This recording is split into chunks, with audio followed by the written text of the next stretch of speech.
Investors are going to get very jittery if that rocket blows up again on the next test flight, if they don't manage to control the booster landing, if they don't manage to light all the engines, if any of the steps that were passed in Flight 12 take a regressive step back in Flight 13. So really, we're at crunch time now. It's Nick, and I've got to be honest with you, I nearly skipped this walk today. Therefore, skip the recording. There would have been no video. Been dealing with a lot personally, nothing major, just the stresses of life, work, kids, trying to create a YouTube channel. So I was this close to not actually coming. But I'm out, same streets, same British weather, getting the grind done, because I realised coming out on a walk, getting the exercise, even recording this video, it doesn't fix everything else in your life, but it gives you the clarity of mind to prove that you can deal with it. And that's just as important. So how about yourselves? What motivated you to get up and get at it today? Was it easy? Is the motivation still burning thick? Or was it a slog with doubts creeping in and you had to force yourself? Either way, keep on keeping on. So this week, there's only really one news story with regards to SpaceX and the space industry as a whole.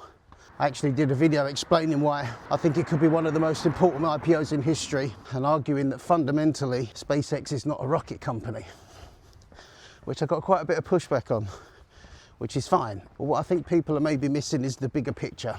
Now don't get me wrong, at its present guise, in its current iteration, of course SpaceX is a rocket company. That's not my point. My point is that ultimately the ambition of SpaceX, it's not just to get from goods or cargo from A to B. It's part of the plan, but the real value of SpaceX is the industries that being able to do that cheap and reusably opens up. I suppose you could look at it another way. You could say that Qantas Airlines is an airplane company, but Qantas' value lies in moving people around, logistics, people, packages. So really, they're not an airplane company, that's Boeing. What they are is a logistics company. They move people and goods around. Same with SpaceX. Yes, they produce rockets, but their ambitions as a company go far beyond that. And the point I was trying to make is when you're a minimum of 10, 15 years in front of your competitor, and the next logical market is access to space, moon bases, Mars, AI platforms in orbit, Starlink, which generates 60% of their revenue, you'd be very misguided by going into this investment thinking you was investing in a rocket company. You're not. You're invested in a space infrastructure company that's got a 8 to 10 year head start on anyone else in the game. Again, that's not to say whether you should invest or not. That's not my decision. I'm not an expert in these things. I just call it as I see it. We've got a bit of light rain coming down now. The second thing I wanted to talk about that's basically been playing on my mind is just how important Flight 13 is now. We've basically got to a point, and this IPO actually heaps even more pressure on SpaceX, where Flight 13 has to nail the fundamentals. Because of the switch over to version 3, the fact that the pad needed rebuilding, new tower, basically new infrastructure, explosion of, I can't remember the number, but one of the boosters at Massey's, which destroyed the Massey's test site. It's basically put SpaceX back a year or two from where they would have liked to have been. Would they have achieved orbit? Would they have done orbital refueling? Would they have caught a ship by now? If all of those things didn't need to happen? Maybe, maybe not. But what I can say for sure is with this IPO, the scrutiny on SpaceX from this point on is going to be higher than it's ever been before. This is compounded further by the fact that because the FAA have opened a mishap investigation, until the results of that investigation are concluded and the FAA grants SpaceX another license to fly, they can't launch anyway. So that's delayed. We were looking at maybe mid to late June launch.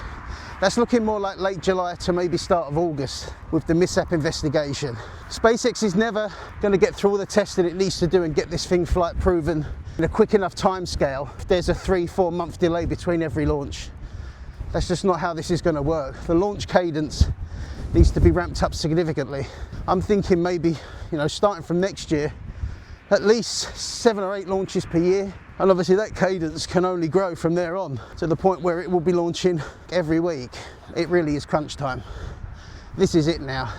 All the IPO has done is heap more pressure on it, but Flight 13, it has to nail these fundamentals. It has to be perfect so that they can tick that box and move on to the next stage of testing. Orbital refueling, true orbital trajectory, clean re-entry with pinpoint landing, and then ultimately start catching the booster again and start the ship catches, which is when that ship starts getting caught, that's when the world's going to realise what they've got on their hands.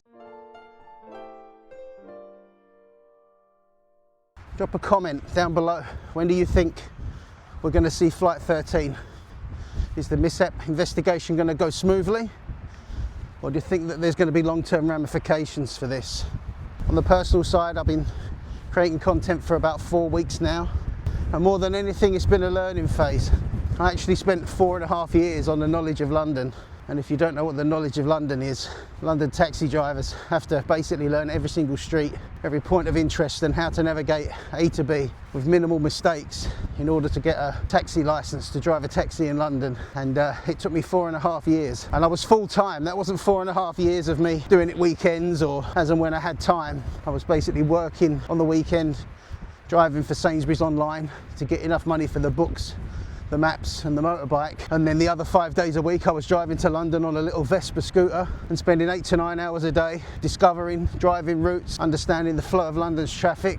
And then when you get home, you have to spend at least that amount of time again plotting up the routes on a map, reciting the points of interest, reciting the roads that you drove. And it took me 4.5 years. It's the hardest thing I've ever done, without a shadow of a doubt. And the worst part, you spent that whole 4.5 years never knowing whether you was actually going to be good enough to make the grade and get your license. There's a saying, you can't fail the knowledge of London, but you can quit. And that's what most people do. 75% of the people that start never ever finish it. So I'm going to apply the same logic to YouTube. I know what it's like to be patient. I know what it's like to grow. I know that you're not going to get instant gratification with this. It's going to be a slow burn and a long process, but very much the same as the knowledge. I just want to try and get a little bit better every single time. Improve 1% with every single video and see where it takes me. I want a quick shout out to one of my followers called What I Reckon. Probably the most English name I've ever heard in my life. You're a superstar, mate. I appreciate all your support. It's made everything worthwhile. Just see your message of encouragement. It's really given me the energy to keep going. So I thank you personally for that, mate. Anybody else and anyone else that's commented, I've had lots of likes, lots of comments, and I do appreciate it because your feedback lets me know what I need to improve. And I want that. I want you to be super critical, hold me to account. If something's shit, tell me.